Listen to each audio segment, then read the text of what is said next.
What's up, Jamie? This message is for you guys at CSC Network, man. Thank you, man. I really appreciated the time that I got a chance to spend in the springtime and then also last fall with the leaders of your organization. Hey, I just wanted to reach out, as I mentioned before, to kind of just share some insight, listen to what you guys are some of the challenges, especially as we finish off this last year and get ready for the new year. Well, thank you for your message where you said, one of the challenges you guys typically have, and a lot of organizations face that, is how do you bring in new hires or new entrepreneurs, new members, okay? And how do you retain them? Well, I can understand a little bit about that because it's just like in all types of other businesses, right? It's not a lack of motivation that gets people in the door, right? Before they ever start the business, before they ever start with your organization, you think about all the journey that happened for them before they started to when they got there. And so it had to be something that they really wanted to do. It had to be something that they were feeling the need. It felt like it was a great opportunity for them to take their lives from one place to the next. And so a lot of times what most people do when they get into new organizations or new ventures, they only focus on the reason why they do it. And they think about the different chapters or the different steps or just the phases before then. But here's one of the things that I found out when I started to listen to your challenge, and that there's many for other people. I found that there's three main reasons, three things that if you guys can address, look at, that can help maintain the people, help retain them, and allow them to basically build from the inside out. So here's one of the first things that I realized. Number one, that when people start a new organization, when they start the new business, when they get new hired, whether it's for corporation or entrepreneurship, one of the most important things that they want and they desire is to have access to any and everything that they're needing to be successful. Now, I know you guys, and we talked before, you guys do a tremendous job at CSC, the network, to try to make sure people feel connected, to make sure they know that they're not alone. Because one of the biggest misconceptions about entrepreneurship is that you're by yourself. And I know you guys do a tremendous job of trying to create that family, create that community. But within all of that, one of the biggest reasons why people leave after they get there, remember, they said they wanted to do this. They invested their money, they invested their time, they invested their energy. But you would say, well, why would they go so fast? Well, one of the number one reasons is they don't have access to the things that they feel that they need. You guys may be giving them certain things, but they may feel they need access to other things. So that just means that you have to think about and continue to think about what are all the things that they can possibly need, and make sure that they have an access to it. Because one person, as you know, one person may want this, access to this. Another person will want access to that. You never know. And so again, I always found out that one of the number one things is people feel like they don't have access to what they need. And that's number one. So number two, and you can imagine this because we all like community, and me being a part of a team, the NFL, whether it's college, and even what I do now, even in my entrepreneurial space, there is a need and a strong desire for community.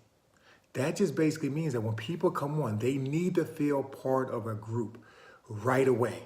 They need to know that they have a network, that they have people that they can count on, that they have people that have shared and will share, continue to share their struggles, their challenges.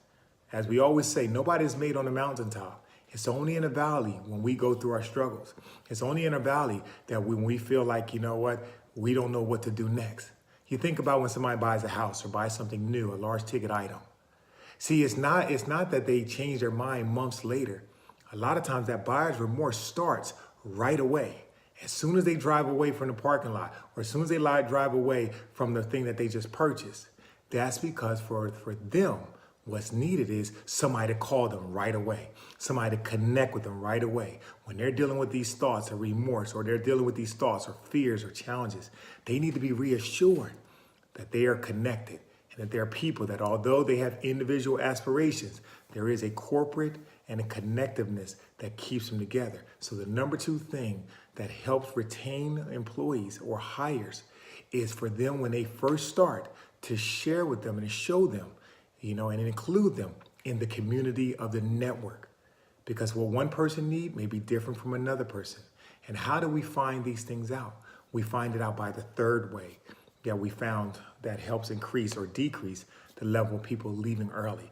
And that is by them meeting with the powers that be, or their managers, their supervisors, their mentor, somebody that can walk them through. They need to do that early on. You see, when I went to the Jaguars, when I first started with playing, one of the first things I did is when I got to the team, although it was my dream, right? Although it was something that I loved to do, one of the first things that the coach did is he connected me with a mentor. He connected me with a veteran, somebody that as I was going through my own learning curve, my own experience, okay, I had somebody I can ask questions to. I had somebody specifically that I can reach out to. And so he connected me with somebody that was on my level. But what they did more than anything that made the biggest difference is he says, I have an open door policy and I want to meet with you. I want to meet with you, Donovan. We drafted you in the first round. That means that we have high hopes for you, high potential for you. But we know that if you're not supported, then guess what? It's going to be only a matter of time before you get frustrated. And so what he did is he said, for the first every week while you're here, I want to meet with you. I want you to spend 15 to 30 minutes. Come to my office so we can just connect. And here's how all of these three things will come together. You see, by that person meeting with the powers that be, meeting with their manager, their supervisor, somebody that has an invested value into pouring into them and them being successful, that person feels supported. That person feels like, you know what? This is a family. Even though I have to do my part, it feels like a family. And so as you think about going forward, again, we all face these challenges, right? We all have these moments where we deal with how do we bring people on? And when they come on, we hear what they say, but sometimes their actions shows a little different.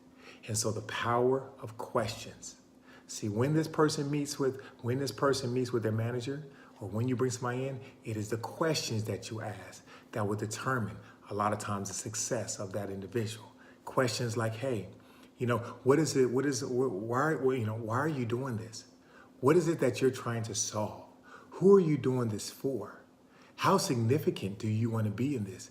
And then asking them, what do you feel that you need that you don't have right now? What do you think that you're going to need next week that you don't have now? Hey, what is the information that you've always wanted to know, or the question you always have, but you never got a chance to answer it yet? You see, these type of open-ended probing questions allows that person to realize, you know what, this person cares.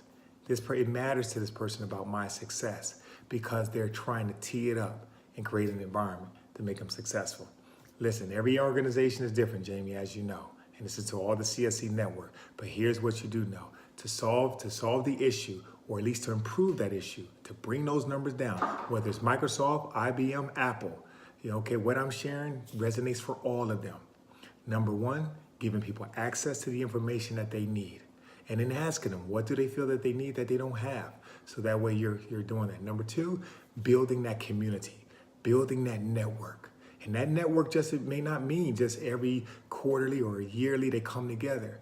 Because how many of you guys know, hey, when you start on a new diet or you start on a new program, maybe 6 weeks. Well, guess what? If you just focus on the 6 weeks, you can get despaired. You can get discouraged. But having a week follow-up with a community matters. And the last part has everything to do with leadership. What is the leadership structure? Who is showing and allowing them individuals to feel personally supported, to know that the leadership is totally invested into their success? Will they have challenges? Yes, they will. Will they go through moments of confusion and doubt and uncertainty? Yes, they will. But that's where leadership steps up. Leadership steps up to say, you know what? Here's an opportunity and I'm going to present myself. And so, hey, some people, when they hear this type of advice, they say, oh man, I got so many other things to do. That's just another thing on my plate. Well, at the end of the day, that person not being supported will take everything off your plate. And so listen, I hope that this was encouraging to you guys. I hope you heard something that to encourage you as you move forward, that we can't do anything by ourselves. We need a support system and we need the right things to support us so we can continuously move forward. And so listen, man, I look forward to working with you guys. I look forward to coming in. Hey, let's look at 2019. Love to come in and encourage and build up, whether workshops or just some different events you guys have. Let's connect, man. Let's finish this year strong. And let's get a kick started in 2019, man. Listen, I'm Donovan Darius. It's been my privilege and my pleasure to share with you these words of insight. May they be encouraging to you as you guys move forward. All right? Hit me up. Talk to you later, guys. Peace out.